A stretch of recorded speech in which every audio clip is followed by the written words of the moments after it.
Constituição vigente de 1988, já previa expressamente, no seu artigo 93, a competência do Supremo Tribunal Federal para o desencadeamento do processo legislativo, vale dizer, do processo legislativo de elaboração do Estatuto da Magistratura. O Estatuto da Magistratura é uma lei complementar que o Poder Judiciário, por meio do Supremo Tribunal Federal, deveria encaminhar para o Congresso Nacional. Vale dizer, desencadear o processo legislativo relativo às condições da magistratura. Agora, o que o Estatuto da Magistratura deveria prever expressamente?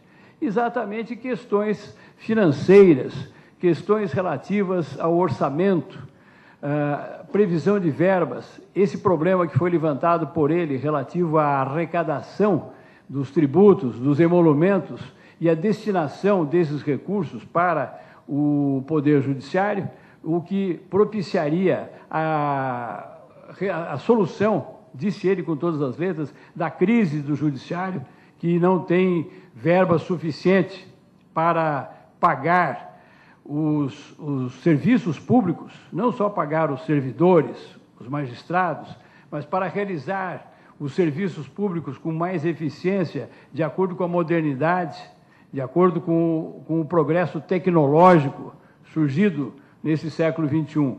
Mas, realmente, não é culpa do Poder Legislativo esta lacuna legislativa, a lacuna decorrente da falta de elaboração do Estatuto da Magistratura. Como consequência disto, nós temos em vigor a Lei Orgânica da Magistratura Nacional, que foi recepcionada tão somente em parte pela atual Constituição, pela Constituição de 1988.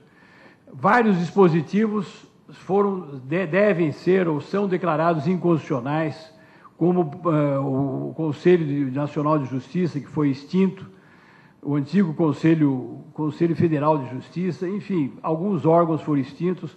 Há várias disposições, várias competências desse órgão extinto, que era um órgão administrativo, e que faz com que, por exemplo, a disciplina da magistratura, a parte de sanções aos magistrados, não esteja devidamente preenchida. Se nós pegarmos e lermos o Estatuto da Magistratura em vigor, nós vamos verificar que apenas uma parte das disposições disciplinares foram recepcionadas e estão em vigor. Outra parte realmente não está. Há uma lacuna. E, infelizmente, os tribunais estaduais, inclusive o nosso Tribunal de Justiça, muitas vezes pretende legislar por meio do regimento interno, quando o regimento interno é um ato administrativo normativo que não tem a mesma força de lei, embora o seu fundamento de validade esteja supedaneado em texto constitucional expresso, se não me falha a memória, no artigo 45. Ocorre que a Constituição delimita os parâmetros pelos quais deve se reger o regimento interno. Porque eu vim aqui falar, ou me pediram para falar, sobre processo, sobre a crise do processo, eventual crise do processo, e dizer alguma coisa sobre como superá-la. Não é?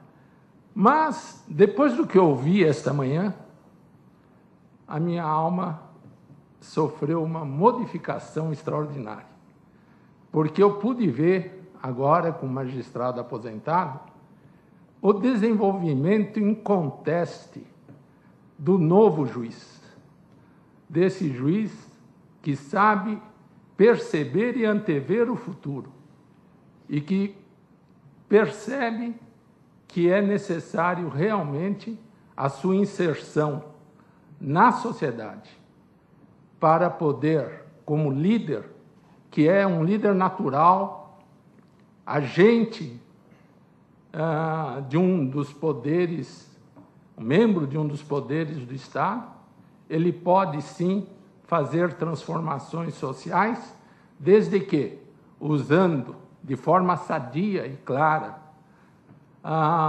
da sua liderança natural, ele consegue ir vai conseguir cada vez mais alterar, ou ajudar, pelo menos, a alterar os vários problemas dessa crise social em que nós vivemos. Realmente, hoje de manhã, foi uma lavagem cerebral que eu sofri. Eu disse, para que agora falar de processo? O processo ficou tão pequeno, no meu entender, perante toda a grandeza dos palestristas da manhã, que mostraram a sua capacidade de liderança, modificando totalmente a ideia que se tem do juiz enclausurado, do juiz que fica preso aos ditames estritos da lei, sem perceber que pode ser um agente transformador da própria sociedade. Mas vamos descer agora a análise do processo e se, em primeiro lugar, se há crise ou não há crise. E se, havendo crise, há como superar essa crise. Me parece que o subtema que me coube, superação da crise processual, imbica na problemática do tema principal do Congresso: judiciário, crise ou mudança. Eu estou integralmente com o desembargador, doutor Malheiros, que nos brindou com uma brilhante palestra hoje de manhã, quando diz que a mudança decorre da crise. Só havendo crise é que nos levará a uma tentativa de mudar. Porque se tudo tivesse bem, se tudo tivesse em ordem, se tudo tivesse transcorrendo de acordo com os interesses da sociedade, não haveria necessidade de mudanças, talvez pequenos aperfeiçoamentos, porque é evidente que o direito é algo que tem que se desenvolver sempre de acordo com os interesses sociais e com as alterações, né, que ocorrem no seio da sociedade. Sendo assim, eu ouso aqui, desde logo, talvez até para provocar o debate, discordar do meu querido mestre, doutor Luciano. Eu acho que há crise no processo. E eu digo que há crise no processo baseado nessa palavrinha que todo mundo fala, que todo mundo levanta, mas que só agora, através de uma legislação que tem vindo aos poucos alterando o Código de Processo Civil, se procura melhorar. É a questão, sem dúvida nenhuma, que o doutor Luciano muito bem colocou ao final de sua palestra, da morosidade da prestação jurisdicional. Ora, de que adianta eu receber uma sentença quando eu estou precisando dela, quando eu estou ansiando por ela, quando eu estou querendo, de alguma forma, quase pedindo a Deus que me deem a prestação jurisdicional, e isso não ocorre. E concluo dizendo que, se depois desse nosso encontro, pelo menos uma semente dessa mudança tenha ficado no coração de cada um de nós, que aqui estamos, porque presumo todos nós que aqui ficamos até agora, nós confiamos e temos a certeza de que somos nós que podemos conduzir essa mudança e nós vamos colaborar para ela de alguma forma. Então, se essa semente tiver ficado nos nossos corações, tenho certeza que ela vai frutificar, e esse nosso esforço, esse nosso encontro terá, sem dúvida, valido a pena. Então, agradeço a presença de todos e declaro encerrado, então, o nosso congresso. E assim encerramos o nosso Frente a Frente com a Justiça.